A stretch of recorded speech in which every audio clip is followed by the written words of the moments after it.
هل تعلم أن رحلة واحدة قد تكون سببا في مغفرة ذنوبك ورفع درجاتك عند الله؟ إنها ليست مجرد رحلة عادية، بل هي زيارة خاصة إلى بيت الله الحرام، مليئة بالأجر والبركة. في هذا الفيديو سنكشف لكم أسرارا عظيمة عن فضائل العمرة من كلام النبي محمد صلى الله عليه وسلم. ولكن في البداية لا تنسوا الاشتراك في القناة ومشاركة هذا المقطع.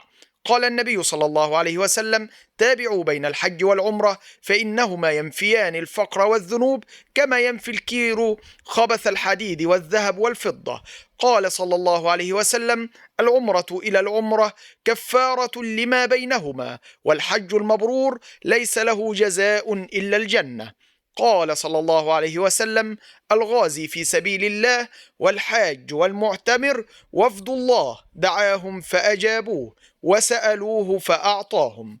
قال صلى الله عليه وسلم: جهاد الكبير والصغير والضعيف والمرأة الحج والعمرة. عن عائشة رضي الله عنها أن رسول الله صلى الله عليه وسلم قال لها في عمرتها: إن لك من الأجر على قدر نصبك ونفقتك.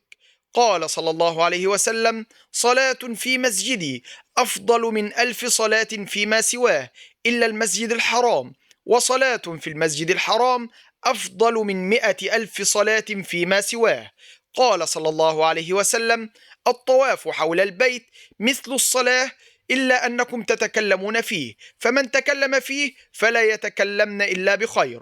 قال النبي صلى الله عليه وسلم: ما من ملب يلبي إلا لبى ما عن يمينه وشماله من حجر أو شجر أو مدر، حتى تنقطع الأرض من ها هنا وها هنا عن يمينه وشماله.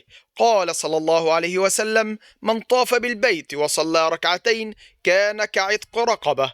قال صلى الله عليه وسلم: إن مسح الحجر الأسود والركن اليماني يحطان الخطايا حطا. قال صلى الله عليه وسلم: رحم الله المحلقين. قالوا: والمقصرين يا رسول الله؟ قال: رحم الله المحلقين. قالوا: والمقصرين يا رسول الله؟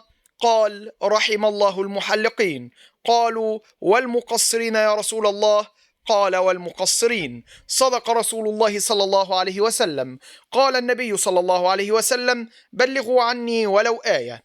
فمن شاهد منكم هذا المقطع فليشاركه إلى غيره كي تعم الفائدة على الجميع.